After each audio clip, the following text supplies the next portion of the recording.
ज्ञानी पारसी संतों की जय। सदगुरु श्री कबीर साहब जी का जो उपदेश है सबके हित का है। किसी प्रकार का किसी को दुख नहीं हो सकता बंदी छोड़ सदगुरु श्री कबीर साहब जी के उपदेश के द्वारा, और कोई जाल में भी नहीं फंस सकता है, मोह में भी नहीं फंस सकता, लोभ में नहीं फंस सकता, क्रोध में नहीं फंस सकता, काम में नहीं फंस सकता।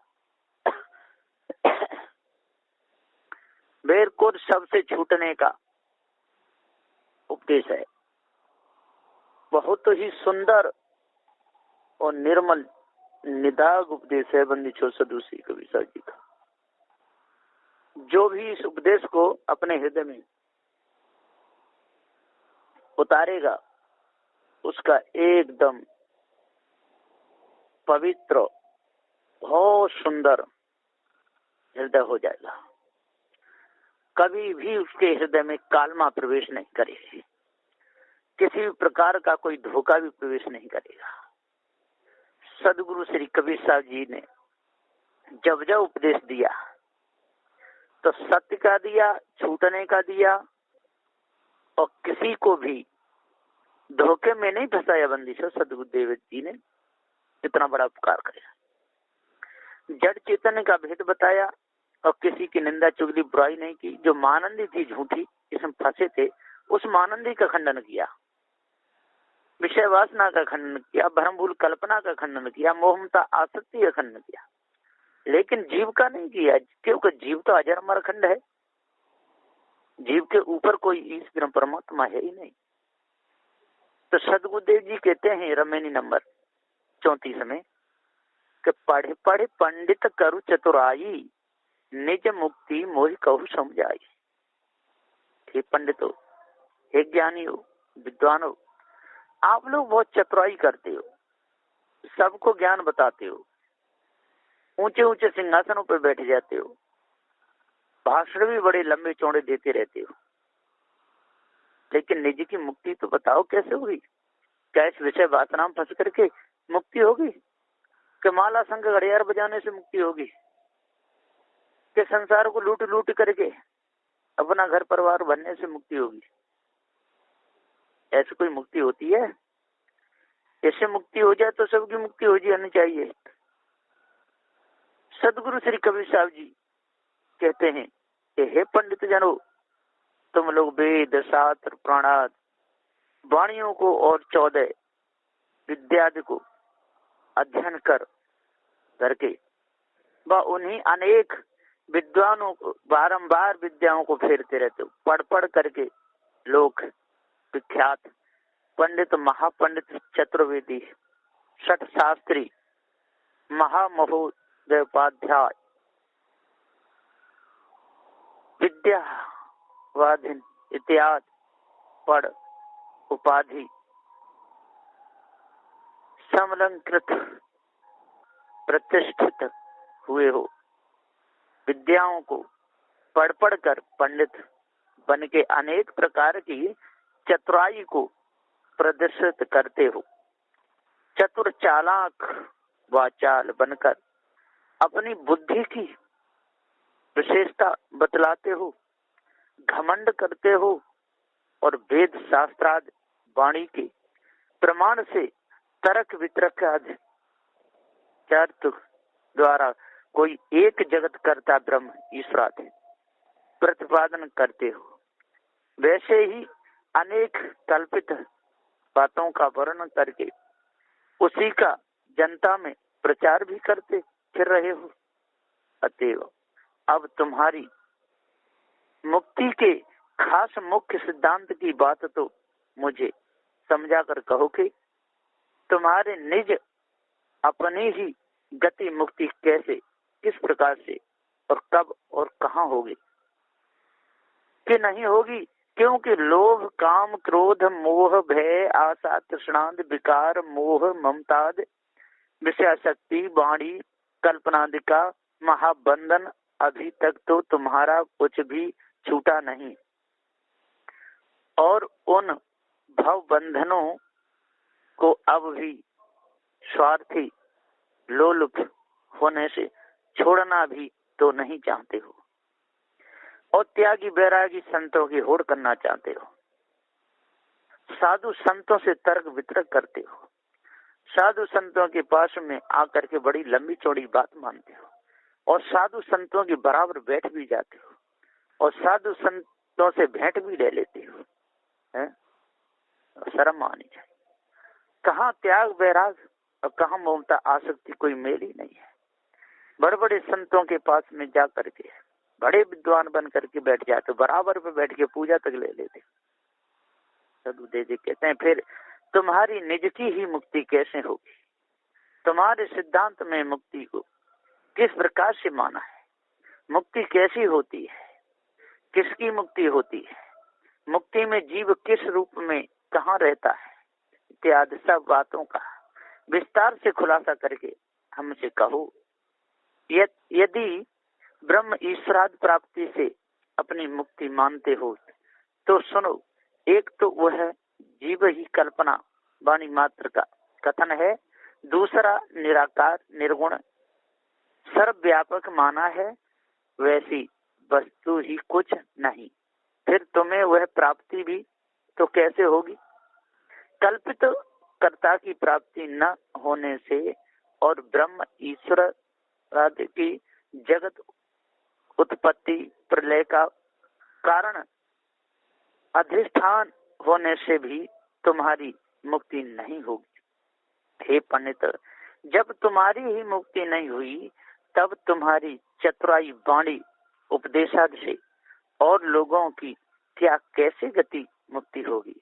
कभी नहीं होगी। इस बात को शांत चित्त से विचार करके अपनी ही मुक्ति करो, अपने फंदा छुड़ाओ और देखो कि हम रागी हैं, हम संसार में फंसे हुए हैं, नाना प्रकार के बंधनों में जकड़े हुए हैं, झूठ में फंसे हुए हैं, और हम ईश्वर परमात्मा से मिलने की चर्चा करते हैं, उपदेश करते हैं, साधु संतों की होड़ करते हैं। त्यागी बैरागी जो विवेकी जो संत हैं, जो पहुंचे हुए, इन्होंने कई वर्ष तपस्या की है, उनकी बराबरी करना चाहते हो? तो सदुदय जी पुकार के समझाते हुए कहते हैं कि हे भाई, आपको पता है तो बताओ, कहाँ बसे पुरुष कौन सा गाँव, सो पंडित मोहि सुना बहु नाम। तुम्हारा माना हुआ परम पुरुष कहाँ रहता है और उसके रहने का गांव कौन सा है? हे पंडित, उसका पूरा नाम पता मुझे वर्णन करके सुनाओ। यदि परम पुरुष परमात्मा परमेश्वर ही कोई तुम्हारा मुक्ति करता है ऐसा मानते हो तो फिर यह बताओ कि तुम्हारा माना हुआ वो है परम पुरुष परमेश्वर कहाँ पर रहता है, सदा किस जगह में निवास करता है, उसके रहने का निश्चित मुकाम कहाँ है, प्रकृति कहाँ रहती है और पुरुष कहाँ रहता है, और कौन सा गांव में वो है परम पुरुष रहता है, उसके रहने का ग्राम बस्ती नगर कस्बा टोला मोहल्ला कौन सा है, उस पुरुष का जाहिर नाम क्या है, सो उसका पूरा नाम परिचय तथा पूरा पता गांव के नाम सहित कितना ही आया रहित नाम सहित विस्तार से वर्णन करके यही बात का खुलासा तुम्हें जैसा बोध हो वैसा ही हे पंडित अब मुझे साफ साफ सुनाओ। उस पुरुष की रूपरेखा आकार प्रकार कैसा है, साकार है कि निराकार है, सगुण है कि निर्गुण है, स्वर्गाद ऊर्ध लोक में रहता है कि मध्य भूमंडल में रहता है, कौन गांव में कहाँ रहता है, उसका पूरा नाम पता और तुम्हारा पूर्ण बोध मुझे ठीक ठीक निर्णय करके सुनाओ, फिर मैं समझ कर बताऊंगा कि तुम पंडित हो कि पंडित खंडित हो। भ्रमिक लोग सत्य निर्णय तो क्या करेंगे, हाँ गोलमाल करके तो छोड़ ही वैसे ही गौर गुंड करते रहेंगे बिना विवेक, धोखे में भूल रहते हैं। सदगुरुदेव जी पुकार कहते त्याग तो एक बाल भर नहीं है, और बात त्याग बैराग की बहुत लंबी चौड़ी करते हैं। विषय भोगों में लंपट अपने समय को बिता रहे, काम क्रोध लोभ मोह आशा तृष्णा फंसे हुए। और जो त्यागी बैरागी, जो साधु संत, जो पार की जो पूरे पहुंचे हुए जो साधनावान संत है, उनकी हुड़ करना चाहते हैं। सदगुरु कहते हैं कि हम संत संतों से कोई कम नहीं है, हम भी साधु के बराबर हैं, हम जगत पूज्य हैं। ऐसी बात कह करके त्यागी बैरागी संतों की बराबरी करते हैं। सदगुरु श्री कबीर साहब जी पुकार के समझाते हुए कहते हैं कि संतन की महिमा रघुराई है, रामायण में भी कहा है, बहुविध वेद पुराण गाई। संतों की महिमा कितनी गाई, वेदों ने गाई, प्राणों ने गाई, ब्रह्मा विष्णु महेश ने भी संतों की महिमा गाई, रामचंद्र जी ने भी संतों की पूजा की। और आज के लोग साधु संतों पर और राम की पूजा करवा रहे हैं, और साधु संत भी नहीं समझे, राम के भक्त की पूजा कर रहे हैं, है ना। राम ने पूजा की थी साधु संतों की।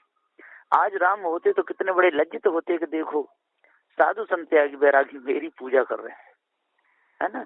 राम ने पूजा की, वशिष्ठ मुनि की पूजा की, विश्वामित्र की पूजा की, राम ने की, है ना।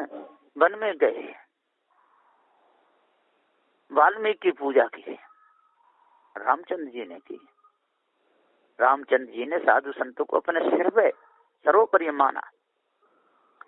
तो सदगुरुदेव जी कहते हैं कि हे भाइयों, हे ज्ञानियों, हे विद्वानों, 4 वेद 7 18 पुराणों के ज्ञाता हो, त्याग बैरागी जो संत हैं उनकी पूजा करो, उनकी बात मानो, उनके कहे अनुसार यदि चलोगे तो आपका उद्धार कल्याण होगा। यदि ढोंगी लोगों की बात में फंस के तो कुछ नहीं होगा। तो बहुत से ढोंगी भी घुस गए साधु भेष में, आसाराम जैसे, रामपाल जैसे, चंद्र स्वामी जैसे, बहुत नित्यानंद जैसे, जो बहुत से ढोंगी लोगों ने भी कसर नहीं छोड़ी, घुस गए साधु भेष में। लेकिन जो पूरे पहुंचे हुए जो संत हैं, विवेकी जो संत हैं, इनको पार ज्ञान हो गया है, इनको जड़ चेतन का ज्ञान हो गया है, वो न कभी किसी को धोखे में फंसाते हैं और न स्वयं धोखे में फंसते हैं। सदगुरुदेव का 4 वेद ब्रह्म निज ठाना, मुक्ति का मर्म नहीं जाना। 4 वेद की ठान ब्रह्मा ने भी ठानी, लेकिन मुक्ति का मर्म उसने भी नहीं जाना। इसमें सदगुरु अपना निर्णय बताते हैं कि हे संतो, ऋग्वेद 4 वेदों को ब्रह्म कल्पना में पारंगत महापंडित ब्रह्माद ने निज स्वरूप को भूल करके स्वयं कल्पना का विस्तार कर वाणी कथन करके ग्रंथ रूप में निर्णय किया। अर्थात 4 वेदों को ब्रह्मा ने निज स्वयं ही ठाना बनाकर ग्रंथ रूप में स्थापित किया। उनमें ब्रह्म ईश्वर को ही जगत कर्ता ठहरा करके माना है, उसी का प्रचार संसार में कर दिया।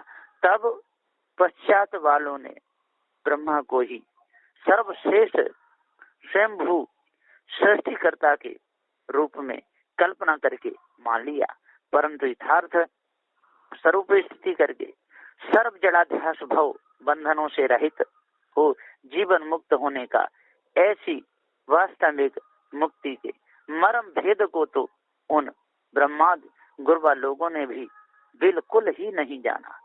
तब उनके चेले, अब के पंडित लोग अभी मुक्ति के मर्म को ठीक से कहां से जानेंगे, कभी नहीं जान सकते।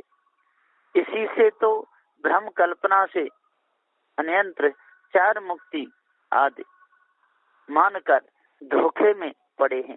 स्वर्गाद में जागर अथवा निराकार ब्रह्म ईश्वराध्य में मिलकर मुक्त होना मान लिए।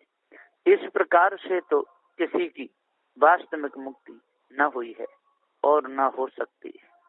खानी बानी की मिथ्या मानंदी भाष अध्यास आदि जीवों को बंधन ही होता है, मुक्ति नहीं। इसी का मर्म और यथार्थ भेद पारख दृष्टि बोध विचार न होने से उन किसी ने भी नहीं जाना। शरीर छूटने पर हम कहाँ रहेंगे, तब हमारी क्या गति होगी, यह भी नहीं जाना। अतः अध्यास बस अंत में 84 योनियों में ही जा पड़े और पढ़ेंगे और पढ़ ही रहे हैं।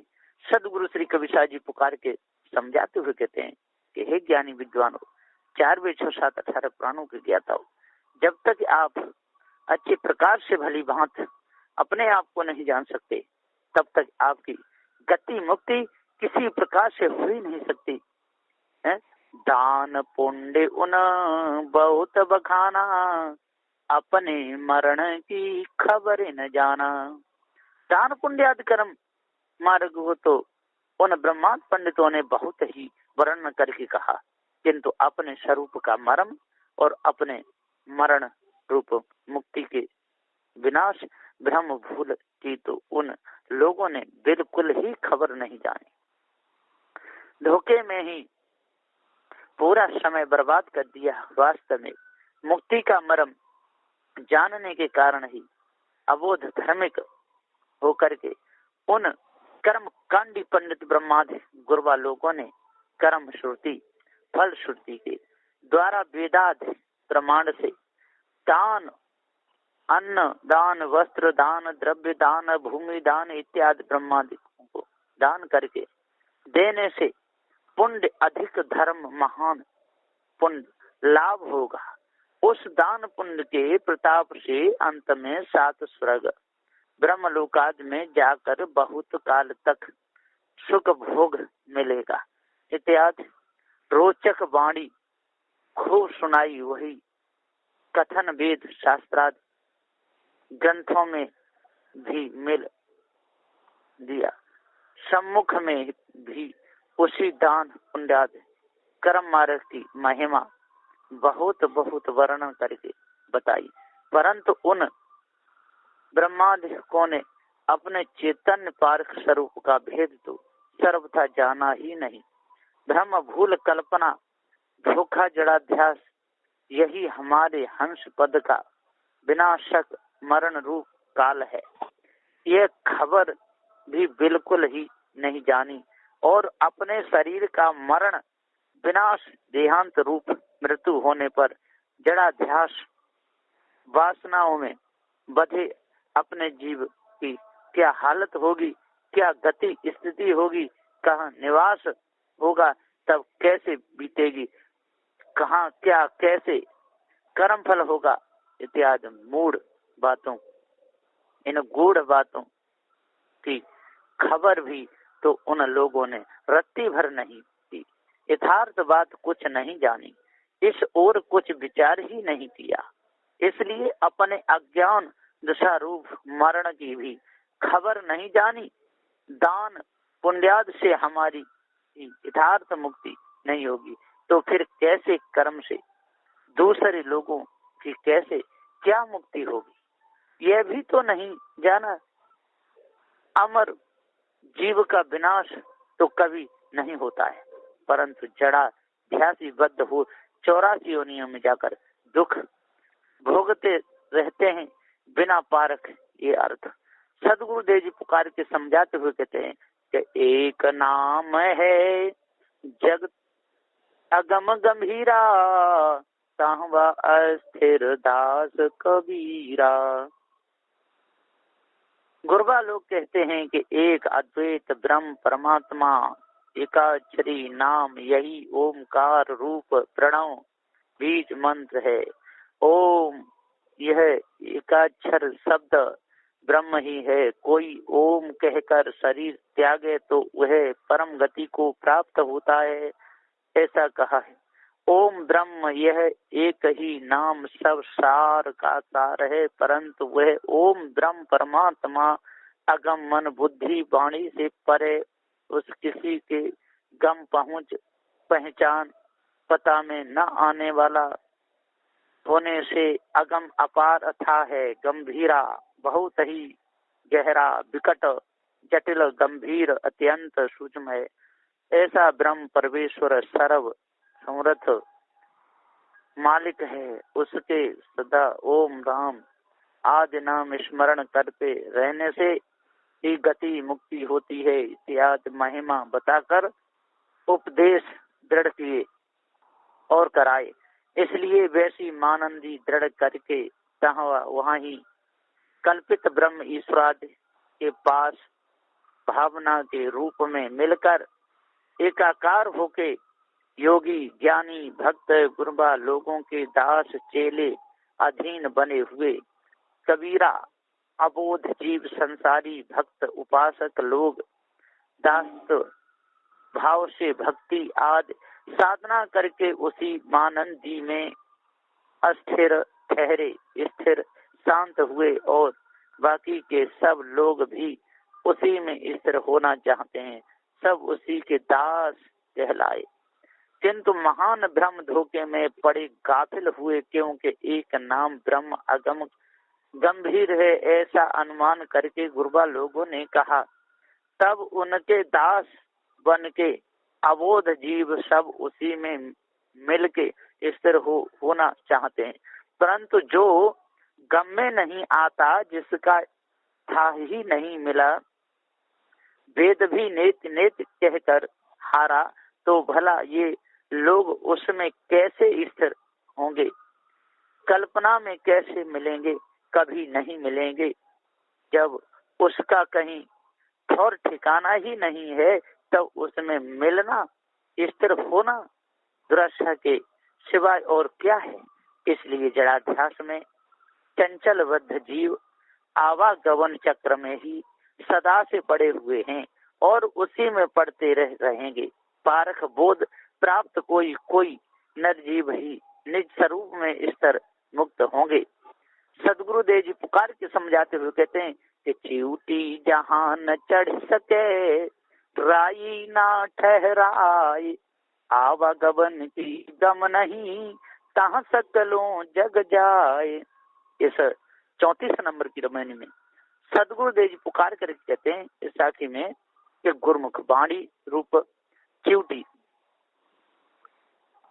तो बाणी रूप चिऊटी भी जहाँ पर चढ़ नहीं सकती और बुद्धि रूप राई भी जहाँ नहीं ठहर सकती, ऐसी जगह लोग जाना चाहते हैं। पर ब्रह्म को सबसे परे माना है, परंतु सो वैसा कथन तो मिथ्या अनुमान है। उसी भ्रम धोखे में जाकर अबोध जीव बध गया। आवागमन का चक्र बहुत बड़ा है। इस आवागमन के चक्कर में भूल करके ये जीव अपने आप को भूल गया। बहुत चेले लोगों को, बहुत गुरवा लोगों ने खूब भुला रखा है। सदगुरु कहते हैं कि हे संतो गुरवा लोगों की मानंदी अनुमान चिऊटी ये बाणी भ्रम भूल कल्पना मिथ्या धोखा ये सब बर्बाद कर देता है। आकाश में सब लोग जाना चाहते हैं, तब वहाँ कैसे जाएंगे? कहाँ पर कैसे ठहरेंगे? ये बड़े आश्चर्य की भ्रम की बात है, लेकिन लोग इस पर विश्वास करते हैं, वहाँ जाना चाहते हैं। मैं कहता हूँ कि जिस सारी झूठी कल्पना है तो कोई मानने को तैयार नहीं होते। वाणी शब्द उपदेश मन भी जहाँ जिस जगह निराकार ब्रह्म पर पूर्ण आकाशवत उस जगह में चढ़ नहीं सकते हैं, किसी प्रकार भी वहाँ पहुँच नहीं सकते हैं।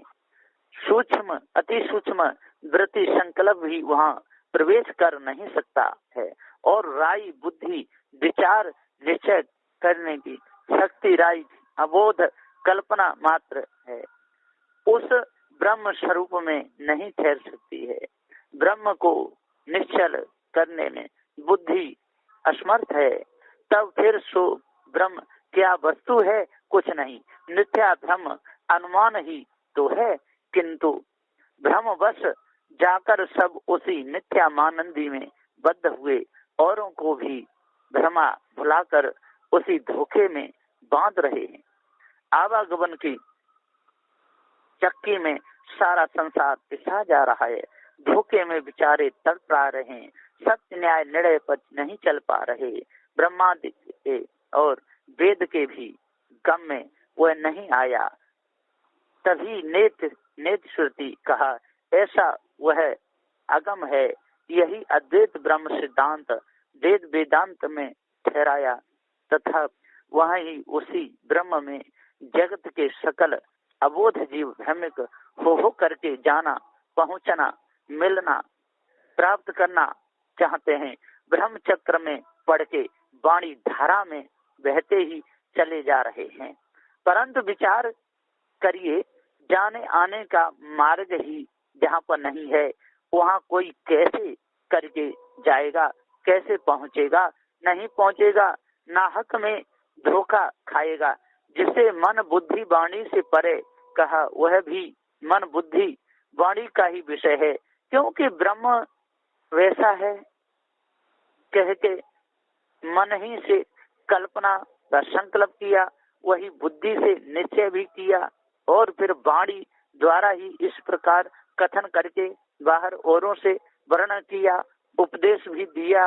वहाँ जाने आने का मार्ग नहीं है, तो वेदांती गुरु चेले कहाँ जा रहे हैं? जगत ब्रह्म के रहता में वहीं जाना आना कैसे हो रहा है? अतएव हे विवेकी संतो, इस वाणी के भ्रम धोखे को सत्संग द्वारा निर्णय करके अच्छी तरह से परखो, जानो, समझो, बूझो। अबोध भोदू लोगों की को गुरबा लोगों की बातों में मत आओ, धोखे में पढ़ करके अपने जीवन को खराब मत करो, भ्रमा कर भुला ही रहे हैं। इसलिए जगत के सकल जीव जड़ाध्यासी बद्ध होकर बारंबार 4 खानी 84 योनियों में ही चले गए, और उसी प्रकार अभी भी वहीं चले जा रहे हैं। पारखी संत ही उसे परख के त्याग कर न्यारे हुए और हो रहे हैं। अतः पारखी संतों का ही सत्संग करके तुम लोग भी उन जाल जंजालों को परख कर त्याग करके न्यारे हो जाओ, तब आपको पूर्ण शांति मिलेगी। नहीं तो धोखे में पूरा जीवन चला जाएगा, आपको कुछ भी नहीं मिलेगा। मारे मारे पूरा जीवन डोलते रहोगे, नंग धरंग रोनते रहोगे, पत्थर पानी की पूजा, सूर्य चंद्र की पूजा करते रहोगे, अपने निज स्वरूप को, चेतन स्वरूप को आप भूले ही रहोगे। धोखे में फंस के, द्वैत में फंस गए, मारे मारे डोलते रहोगे। सदगुरु श्री कबीर साहब जी पुकार के समझाते हुए कहते हैं कि हे ज्ञानी विद्वान हो, 4 वेदों 7 18 प्राणों के ज्ञाता हो, आज अष्ट महाशब्दों को धारण करो, 10 दोषों पर विजय प्राप्त करो, तब पूर्ण शांति मिलेगी। नहीं तो मिथ्या धोखे में जीवन चला जाएगा। बस इन्हीं वचनों के साथ मैं अपनी वाणी को विराम देता हूँ। बोलिए श्री सदगुरुदेव की जय।